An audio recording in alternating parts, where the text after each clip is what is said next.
Hallelujah.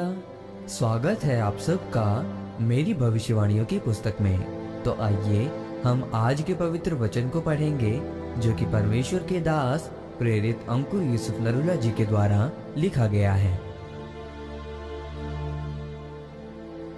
सबसे पहला पाप विरोध।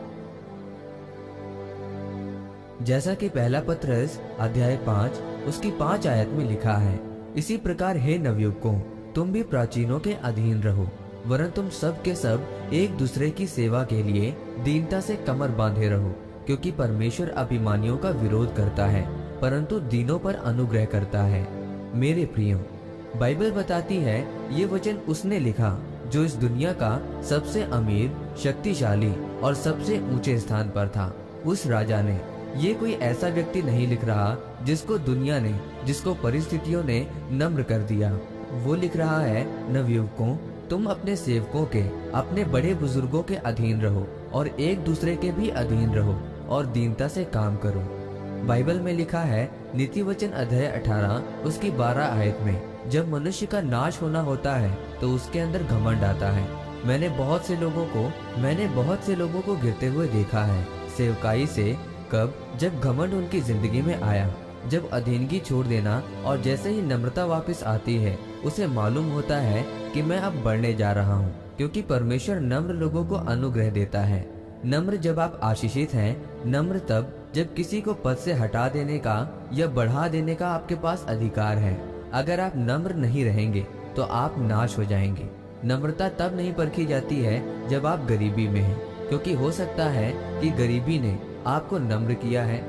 याद रखें, परमेश्वर आपकी जिंदगी में मुसीबतों को, मुश्किलों को इस्तेमाल करता है मनुष्य को नम्र करने के लिए। जिस तरह से मैं अगर बीमार ना होता, हमारे परिवार में बीमार व्यक्ति था जब पहली बार मसीह लोग हमारे लिए प्रार्थना करने आए थे, और तब भी मैंने मना कर दिया था कि हम प्रभु को नहीं मानेंगे।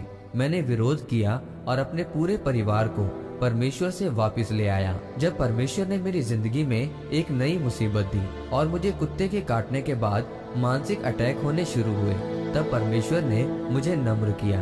अगर मैं अपने आप नम्र नहीं हुआ तो मुझे परमेश्वर ने मुसीबत दी।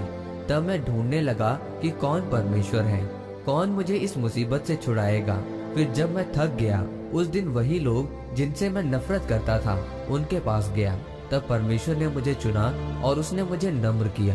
मेरे प्रियो, मसीह में आने के बाद कई बार परमेश्वर आपको मुसीबतों से गुजारता है आपको मजबूत करने के लिए, और जब आप मजबूत हो जाते हैं तो कई बार परमेश्वर आपको कांटा देता है ताकि आप नम्र बने रहें, क्योंकि जब आप नम्रता की कुर्सी से हटेंगे तो आप सीधा शैतान के बराबर हैं। जिस तरह से आज भी अगर शैतान किसी को गिराना चाहता है तो लोग अपने विश्वासी भाइयों का, सेवकों का, मिनिस्ट्री का विरोध करते हैं।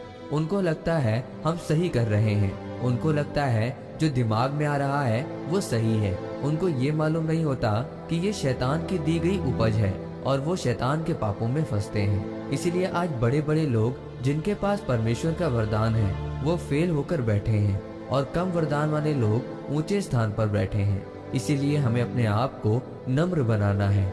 आमीन। आइए इस प्रार्थना को आप मेरे साथ एक मन होकर करें। सर्वशक्तिमान परमेश्वर, इस वचन के लिए मैं आपका धन्यवाद करता हूँ। परमेश्वर, मैं प्रार्थना करता हूँ कि आप मुझ पर दया कीजिए कि मैं नम्र बनूं और मेरे अंदर कभी घमंड ना आए। प्रभु यीशु मसीह के नाम में, आमीन। परमेश्वर आप सबको आज के वचन के ऊपर मनन करने के द्वारा आशीषित करे। आमीन।